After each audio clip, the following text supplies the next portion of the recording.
From our studios here at Kokomlemle in Accra, this is Joy News Prime with me, Samuel Kojo Brace. Our lead stories this hour. Coming up tonight, Organised Labour in showdown talks with President Akufo-Addo over SNIT's decision to sell 60% stake in 4 top hotels to his Agric Minister's company. We have the latest with Organised Labour resolved to demand nothing less than outright cancellation of the transaction. Plus, former MPP National Chairman Freddy Blay has been fighting off allegations he and his sons corruptly acquired the beachfront of Labadi Beach Hotel. Also, pressure mounts on government as minority demand full account of money used to fund the Africa Games hosted in Accra as Minister for Youth and Sports briefed Parliament on the Games. But majority leadership have been fighting back on that demand. Also, lawyers for North Town MP Samuel Okudzeto-Ablakwa accuses the Chief Justice of bias following the reconstitution of a panel hearing the contempt case brought by Reverend Victor Kosi-Boateng, also known as Kwabena Edu-Jemfi. We have details from the courtroom. Also, Oncology Department of the Confidential Teaching Hospital continues to turn away referral cancer patients following months of complaints about broken down equipment, leaving patients stranded and anxious about their health prospects. And also, be advised if you have plans to travel to Kenya, Ghana's High Commissioner cautions Ghanaians planning to travel to East African country as protest spreads across the capital, Nairobi, over tax hikes. And tonight, we'll tell you why Katie Hammond is fuming in Parliament. Well, Prime Business will be up at 8 p.m. Bank of Ghana denies report it is unable to account for $12 billion in remittances from 2018 to 2022 as it gives more details about the regulation of the sector.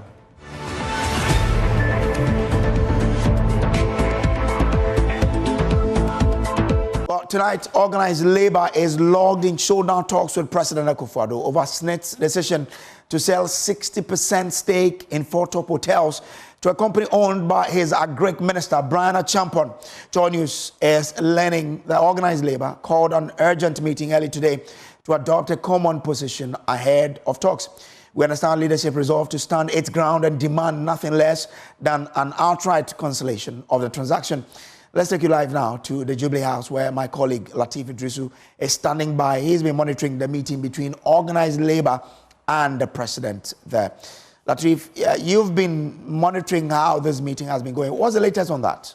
Well, this is still the Joy News Prime, and in related to this particular story, former MPP National Chairman Freddy Blay has challenged Samuel Okudzeto-Ablakwa for making what he calls wild allegations against him and his family. Okudzeto claims that Blay's son, Carl Blay, used his father's influence to arbitrarily take over the beachfront of Labadi Beach Hotel and establish the Polo Beach Club despite a prior agreement with the hotel. Okudzeto described this as state capture and plot by politically exposed persons to acquire state properties. At a news conference held at the Polo Beach Club, Freddy Blay refuted the allegations, calling them malicious and a smear campaign against his family. Michael Ashley has more in the following report. I'll bring you details of that particular story later, but lawyers for North Town MP Samuel Okudzeto-Ablakwa have accused the Chief Justice of bias following the reconstitution of a panel hearing a contempt case brought by Reverend Kosi-Boateng at the Court of Appeal. The panel, which was presided over by Justice Jamefe when it was first constituted, was changed less than 3 minutes before the case was called and excluded Justice Jamefe, who had assured the court that he would return for that case. Objecting to the new panel, Thaddeus Sori said it is unconstitutional and will not ensure fair hearing for his client. My colleague Latif Idrisu, who was in court and has come through with this report. So, Reverend Kosi-Boateng, who is also known in some quarters as Edu-Jemfi, we all know is in court at the appeals court here, praying the court to overturn a high court decision that dismissed his contempt application against the Member of Parliament for North Town, Samuel Okudzeto-Ablakwa. So, Reverend Kosi-Boateng is here at the appeals court, trying to get the appeals court to overturn that decision. That was what the court sitting here today was mainly focused on. Behind that, the Member of Parliament has also filed to the appeals court to dismiss same application filed by Reverend Kosi-Boateng. So these two were on the table to be determined by the appeals court. But prior to that, lawyer for Okudzeto-Ablakwa, Thaddeus Sorry, made the argument that they are against the newly constituted panel here at the appeals court, arguing that it will not adhere to fair trial for his client. He made some allegations that the Chief Justice is aligned to Reverend Kusi Boateng, and so the miraculous nature in which the trial judge who dismissed Reverend Kusi Boateng's contempt application was transferred from Accra to Sinyani, then to Boga, makes him believe that this newly constituted panel will not deliver fair trial for his client. Well, you heard my lawyers in court today. I would prefer not to speak. Fortunately, the court will deliver his decision tomorrow. 24 hours is not a long wait, so I would rather that we wait for the court's decision, and then we will speak to all of what we know and have discovered so far as this appeal is concerned. We continue to demonstrate our respect for the courts and our judges. That's all we'll say for now. Okay, see you tomorrow. He further contended that when the panel was constituted earlier, it had Justice Jamefe as the lead of that panel. Today, when the panel sat, Justice Jamefe was not part of the panel. That, according to Thaddeus Sorry, would not adhere to fair trial for his client, Samuel Okudzeto-Ablakwa. So he objected, made a legal argument for 10 minutes. After that, the court adjourned to 26th of June, that is tomorrow, to make a determination on this objection by Thaddeus Sorry, whether or not this panel would go ahead and hear the case or a new panel will be constituted. And then also the case of Okudzeto-Ablakwa asking the appeals court to dismiss Reverend Kusi Boateng's contempt application would also be heard come tomorrow here at the appeals court. Now, frustrated relatives of referral cancer patient at the Contempt Teaching Hospital after they were turned away today, having complaining because doctors at the oncology department of the hospital have shut down the department because of broken down equipment.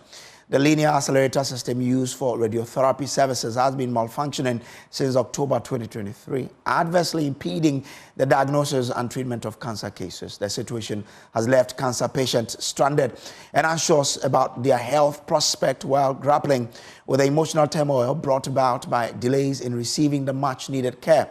First, Nana Boakye-Iyadom visited the hospital. Let's hear his report about the situation.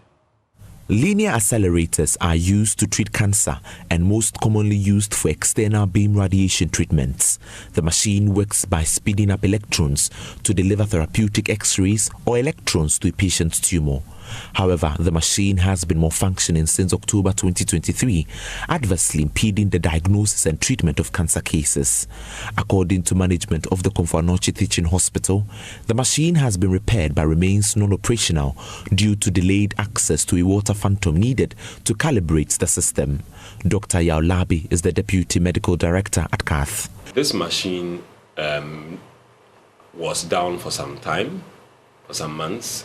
It needed a part. The part was procured and installed. Now, for anything, for some machines, you need to do what we call calibration.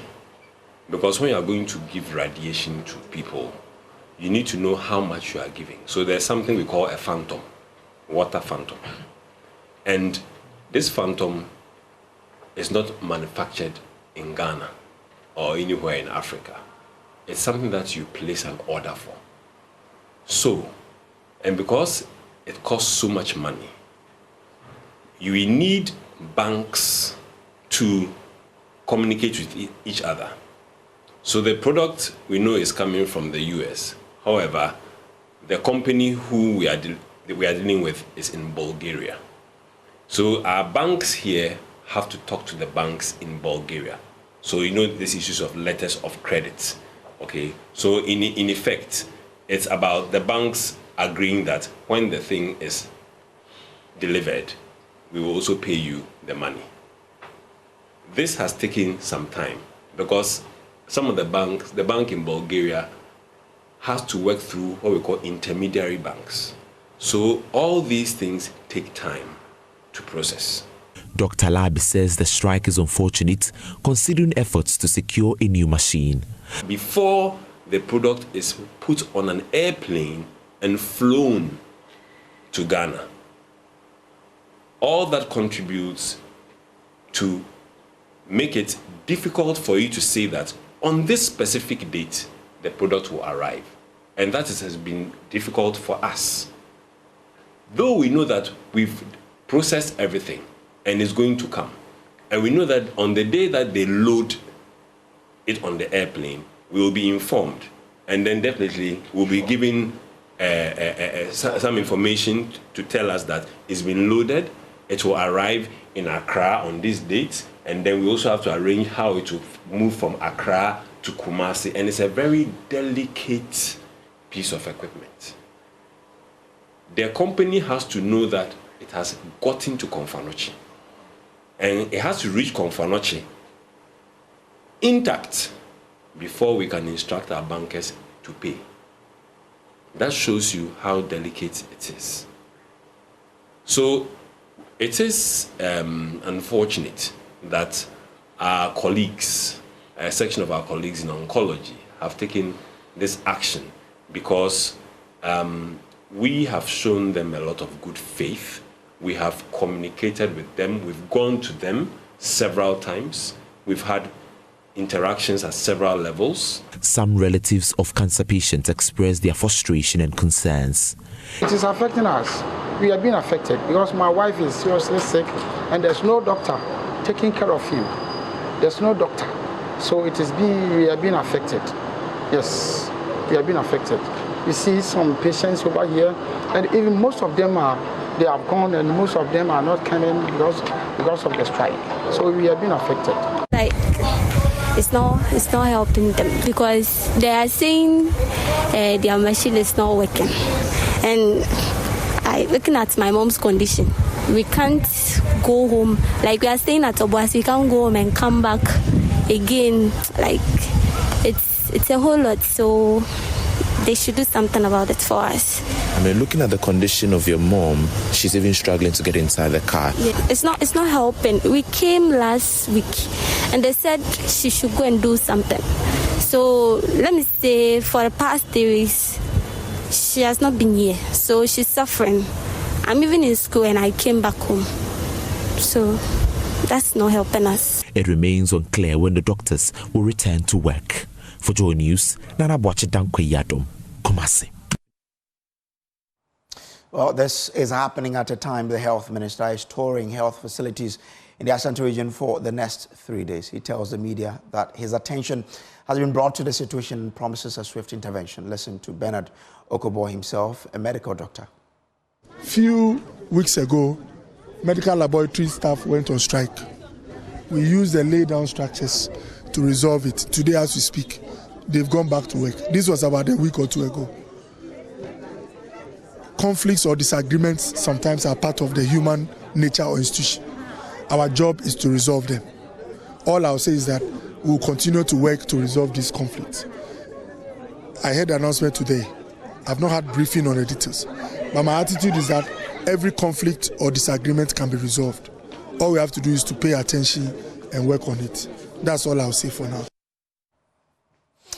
Also, that's Ghana's health minister there. Moving away from that, Ghana's High Commissioner to Kenya, Damte Bediakwasare, is advising Ghanaians to be wary of traveling to Kenya as protests escalate in the Eastern African country. Protesters have vandalized several state properties in the capital, Nairobi, including the Senate, due to the introduction of new taxes. Internet services have been cut across the capital. Speaking recently on Connect Africa, High Commissioner Damte Bediakwasare advised Ghanaians planning to travel to Kenya to be cautious of the situation. We'll hear from him shortly. But first, Blessed Soga of our Diplomatic Affairs Desk joins me live, here in studio. Blessed, you've been monitoring the situation. What do we know so far? Okay, so I just need to do a quick update on the claims about the internet connectivity. There are divided opinions as to what's happening in Kenya right now, and that's why we do not even know what might be accounting for that slow network, connectivity that many people in Nairobi are, experiencing. But the nutshell of what's happening in Kenya now is that you are seeing the apex of a 7-day protest, termed by the protesters as 7 days of rage. Okay. So this was expected, except to say that many did not know that it would be as violent as we're seeing it today. What you see now on the screens are clear pictures of what's been happening over the last few weeks or days with Kenyans, mostly Gen Zs. And Gen Zs are a group of people who were, of course, born in the age of digital technology. I don't believe you're one of them, so you can't relate to their concerns. But, serious issues they're raising in Kenya about the hike in taxes. 16%, for instance, on bread, if the finance bill gets passed. And these are some of the implications that all of the Gen Zs are fighting and collectively asking the Kenyan population to catch on and to fight the bill. That's been successful, but today's spectacle has not been helpful. The report indicates that at least 5 persons have been shot dead. Investigations obviously will be carried out to know what the cause is, but that's the latest that we know. And of course, the clergy in Nairobi is also urging for calm, as there'll be no winners after all of these clashes. I guess they are Gen Zs, but what they are fighting for will cut across everybody in Most Kenya. Definitely. Most definitely. But you've been speaking to Ghana's High Commissioner to Kenya. What has he been telling you? A couple of minutes ago, we know that Kenya is a favorable destination for Ghanaian businesses and for those who want to be tourists. Of course, many people traveling there, and a lot of transits even happened there. Just a couple of weeks ago, I was in Nairobi myself. This very street we're seeing on the streets right now used to be a very peaceful area. Many did not know that this will be the scene right now. So all that's happening now is we're interested in the safety of Ghanaians. Are they safe? What's happening and how do we keep them safe? So I engaged Ghana's High Commissioner to Kenya, who's now telling us, fortunately, that no Ghanaian has been affected and that there is a coordinated mechanism for people to reach out. But if you plan on going to Kenya now, you would have to be wary. So let's listen to his advice there. Happening here in Kenya, I think that's what is expected from any democratic country where citizens can, exercise their constitutional rights, including through demonstrations to express their grievances to their government. Indeed, Kenya has become a preferred destination for most Ghanaians, either for business, tourism, or other purposes.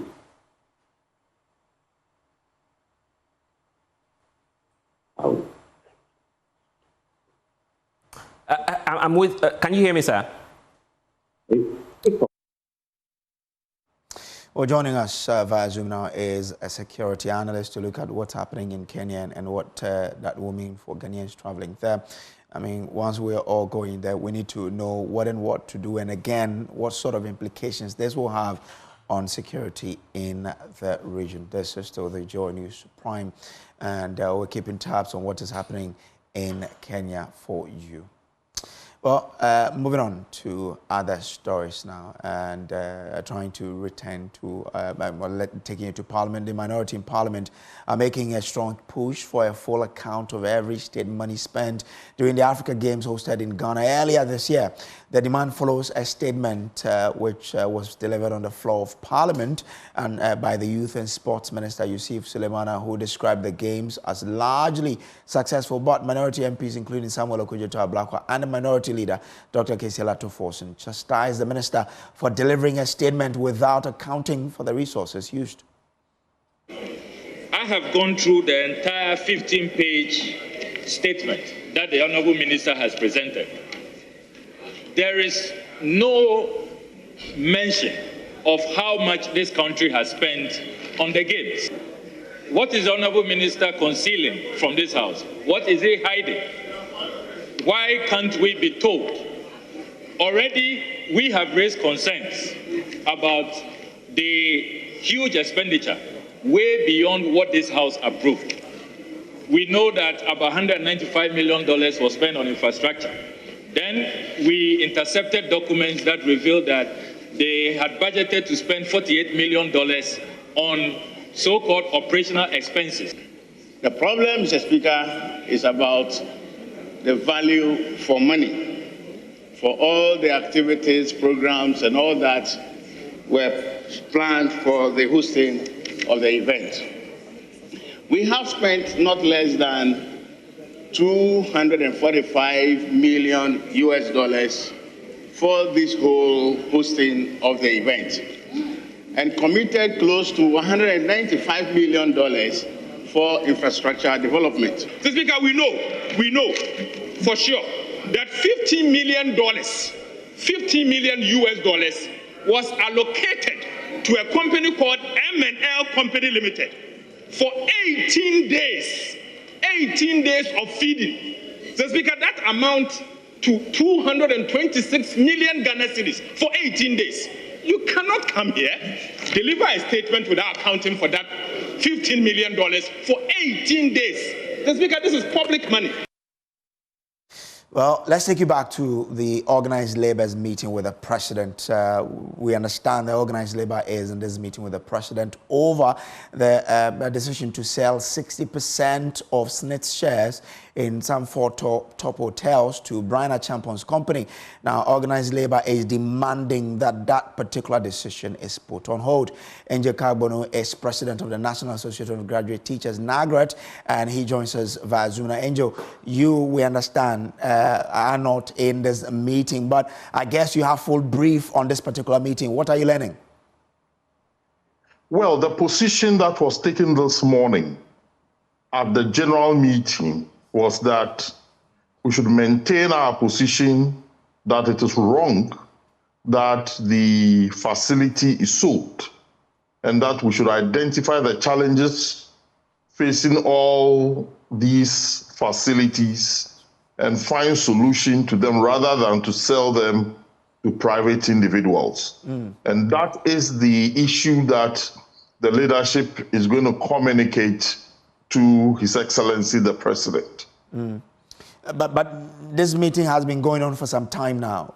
Have you heard what is happening? What are the decisions that are being arrived at this particular meeting? Well, you know very well that they will not even allow leadership to take their phones into the presidency. So communication will not be available until such a time that they are done.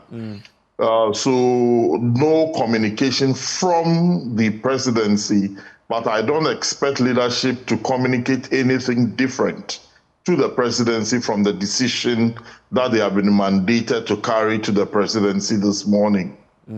So will you be disappointed if anything else comes out of this meeting apart from what you decided to do this morning? I will be very shocked. I'll be very shocked, and it will fly against the face of reason if what is discussed or the decision taken is different from what they have been mandated. That is different from whether the president will accede to our position or not. But for Labour, this is the position of Labour. Grateful to you for joining us, Angel Carbono, there. Now, Joy News is learning that about 13 transformers belonging to the Electricity Company of Ghana in the last 6 months have been stolen. 3 transformers were being vandalized by thieves who made away with the copper windings within this week. Currently, residents of Bunso in the Fantiakwa district of the Eastern region are grappling with negative consequences of the theft of an ECG transformer, which has left the community without power for 5 days. The stolen 100 kV transformer located in front of the Bunso police and fire service stations has plunged the entire community into darkness. Listen to some residents of Bunso. 5 days. Sorry, it is a to transformer. No, and they have a brain, especially Plant Genetic Resource Research Institute. I baby, a Kipu, a national gem bank, indeed, until several plants. Species and our plant genetic materials are a war, refrigerator 5 good days in it. And next run say and there are tano akope generator ama yade air power way no. Bebre sis me bebre me say sis a war gym bank hono bet me asay. Nuane so be piem obunso a how night dia brain say I'm not like to course I know. Say you do sum and I feel better you phone crana. I didn't so cold fear in sutem and abusu run about one cassa. I saw Hankasa so to Akoja and tell you how be a brand panko for Nema war fridge mu na access any idea e dey how brain won't mean charge you phone yam kwan she fridge money ade asay o charge you phone aje wo ko nearby town ye wo ni ono wo light na so akwa charge wo ho no sometimes we be do or no so you do. Now let's take you to Parliament, because the Islamic holy rite of Hajj has just ended and a new batch of Al-Hajjis and Hajjas have been minted, including the controversial MP for Adanse Asokwa, who is also Minister for Trade and Industry, KATH. The MP and Minister was fuming at his whip for not announcing that in Parliament prior to his arrival from Saudi Arabia. He also charged the clerk to Parliament to ensure that his new title as an Al-Hajji reflect in how his name is captured in the official document in Parliament. Listen. I lost my voice, but I lost it. But I am told that the news, it already preceded my attendance in Parliament, that it was announced. Is that true? The news of where we have been, have you not announced it? You have not announced it. You have or you have not. Mr. Speaker, has it not been announced that there are new Al-Hajjis in this chamber? He hasn't announced that. I don't know why. Anyway, Mr. Speaker, I want it recorded properly. That, Mr. Speaker, we have new Al-Hajjis. I went with him, that is why, Mr. Speaker, on my arrival, I've developed this. But those who, well, you don't know. Sit down. Young guy, when we talk about Makkah matters, you don't talk about out of order business. Would you resume your seat? Thank you. That's for the information of the House. The records would accordingly, Mr. Clark, should reflect the new names. Al-Hajj, you should make sure that it's properly reflected. Yeah.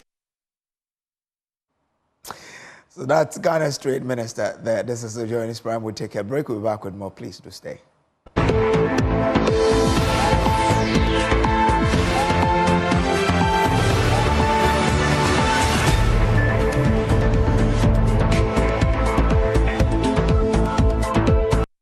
Welcome back from the break. Now, the former NPP National Chairman, Freddy Blay, has challenged Samuel Okudzeto for making what he calls wild allegations against him and his family. Okudzeto claims that Blay's son, Kwao Blay, used his father's influence to arbitrarily take over the beachfront of Labadi Beach Hotel and establish the Polo Beach Club, despite a prior agreement with the hotel. Okudzeto described this as a state capture and a plot by politically exposed persons to acquire state properties. At a news conference held at the Polo Beach Club, Freddy Blay refuted the allegations, calling them malicious and a smear campaign against his family.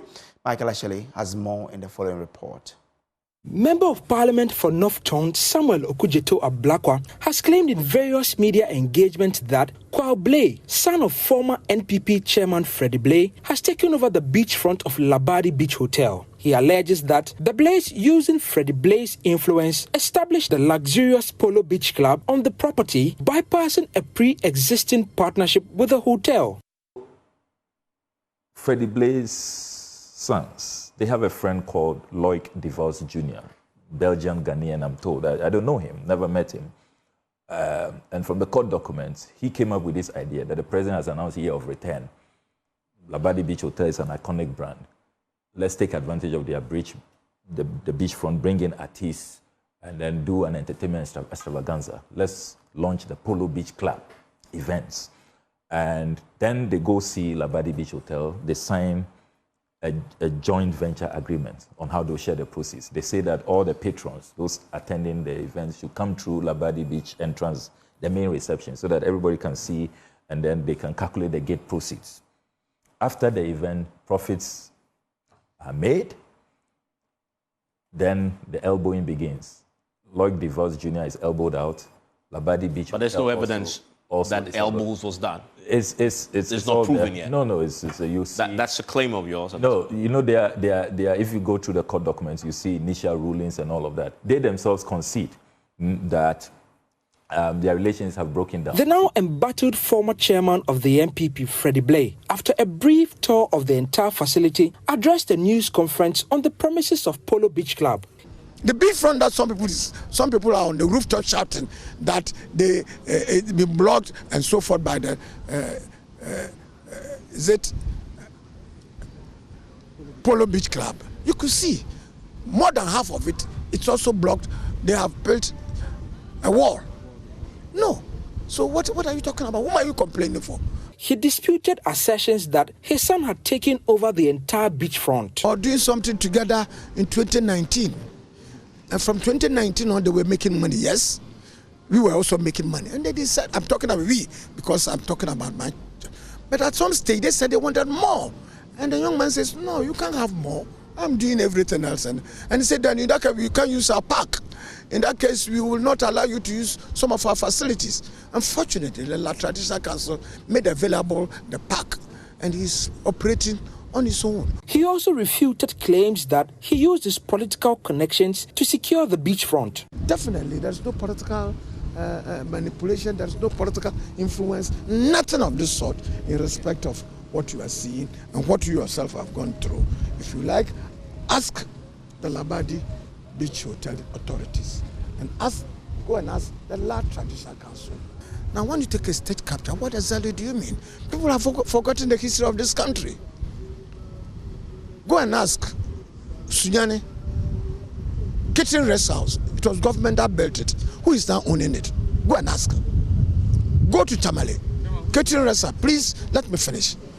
Go and ask Tamale, who is owning Kitchen Rest House. It's a politician and associated with NDC. 31st December, let me be, I don't want to rake old quarrels. 31st December had bought more than 26 entities, companies, economic activities that government have started. They bought them. They belong to the NDC. He says in the coming days, he will begin court processes against the MP for North Tongue. Shouldn't have done it. Yeah, so what are you taking him to court? You will hear from me.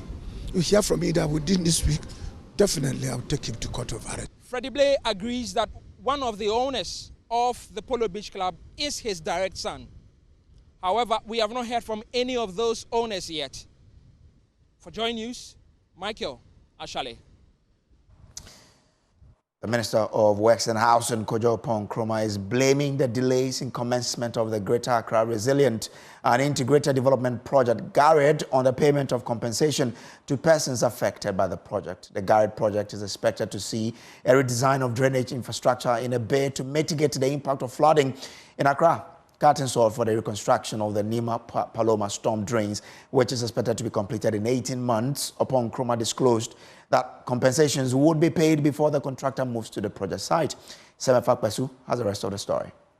The Nima Paloma drain, which stretches from Asylum down to the Odo Channel, is undergoing reconstruction to mitigate the perennial flooding in the Korle-Klottey municipality and other parts of Accra. The project, which is part of the Greater Accra Resilient and Integration Development Project, GARID, is expected to be completed in 18 months. The commencement of the project follows the approval of 150 million Ghana cedis by Parliament for the reconstruction works. Minister for Works and Housing, Kojo Nkrumah, acknowledged that the reconstruction had been delayed due to various challenges.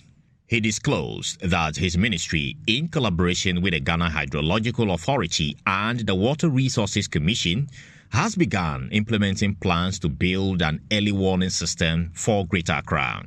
This system is expected to provide advanced updates on impending floods in the region. And the project, yes, has delayed for a number of reasons.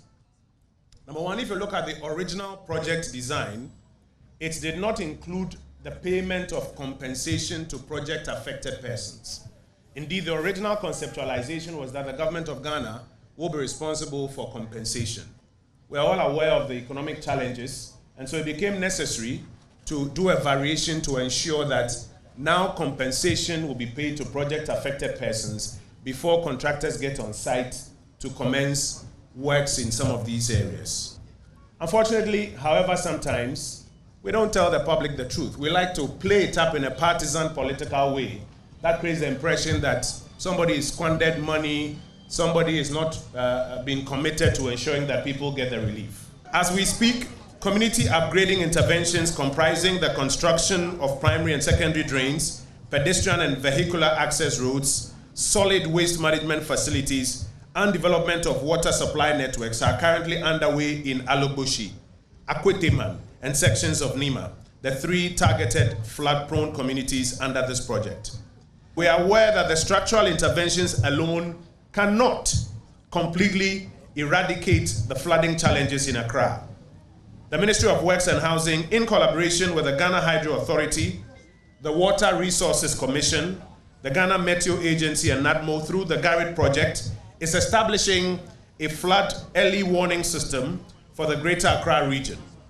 The early warning system will provide advanced notification of impending floods to residents in flood-prone communities so that they can take steps to protect their lives and properties ahead of a flooding event. Member of Parliament for the Korle-Klottey constituency, Zanato Rawlings, and the NPP parliamentary candidate for the constituency, Valentino Ninoy Norte, have both appealed to residents to practice good sanitation to avoid choking of the drains. The most important thing for me is that at least now residents have a timeline to deal with and know that moving forward, the perennial flooding is supposed to be a thing of the past, provided the maintenance culture is incorporated into what we're doing. See, we have a responsibility. This is our community, and we should not need somebody from elsewhere to come and tell us how to look after our community.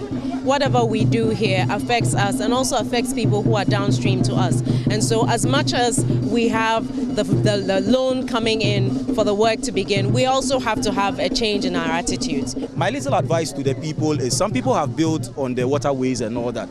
Would plead with them. Some have been compensated and all that. They should just make way so that this project goes. Because if you make way and the project is being delivered, a million people will be saved from this flooding and all that.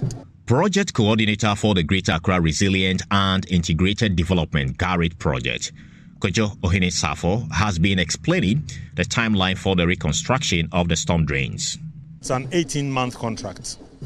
The 18-month contract is commencing after we had finished paying the compensation. The contractor's work will be preceded by the relocation of the utilities.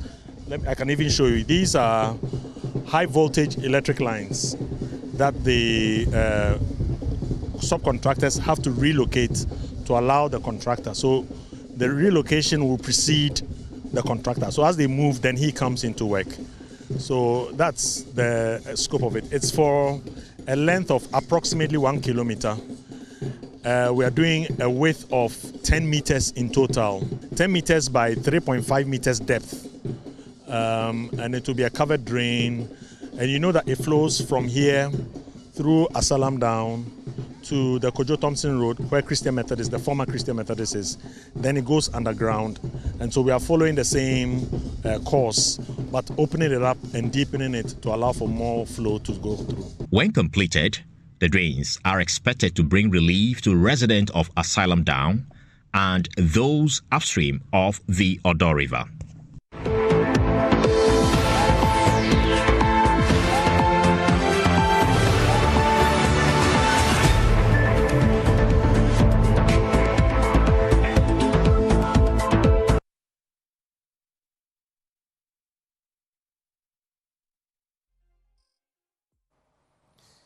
All right, let's do showbiz now. And Becky Bex is here. Hi, Becky. How are you? Fine, thank you. How are you? Let's go straight to the stories. Now, the National Film Authority has advised television channels to seek permission for all films they show on their platforms. This directory, according to the NFA, is occasioned by a series of complaints lodged with the authority by film distributors around the world. Juliet Ya Asantewa is the Executive Secretary of the National Film Authority.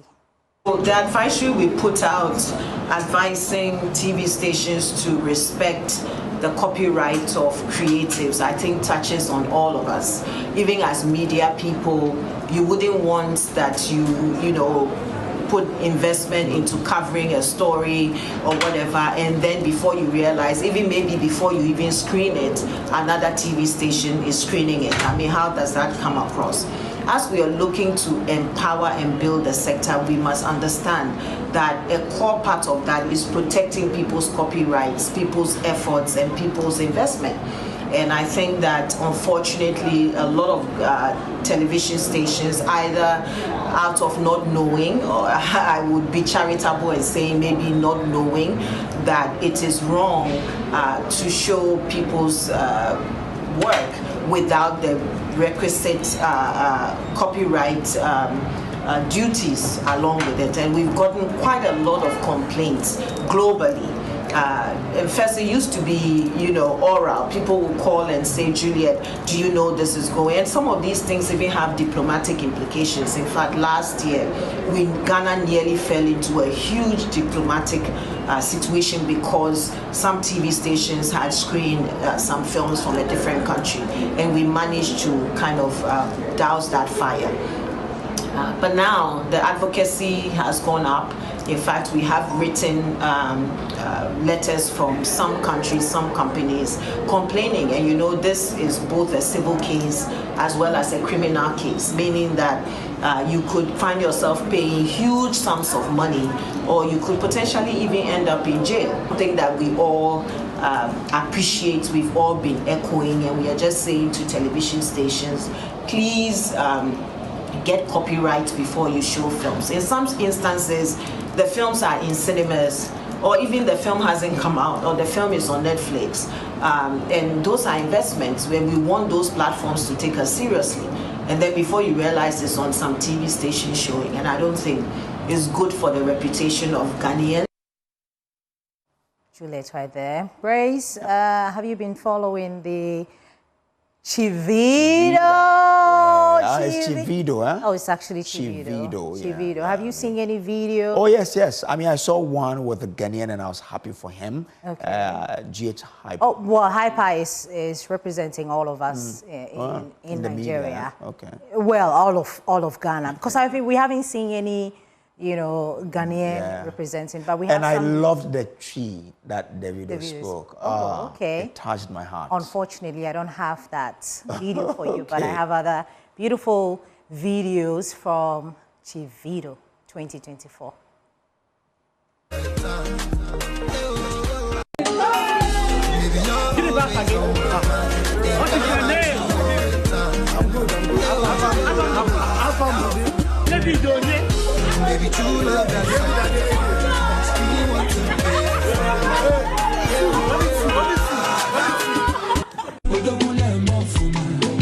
maintenance is key to beauty.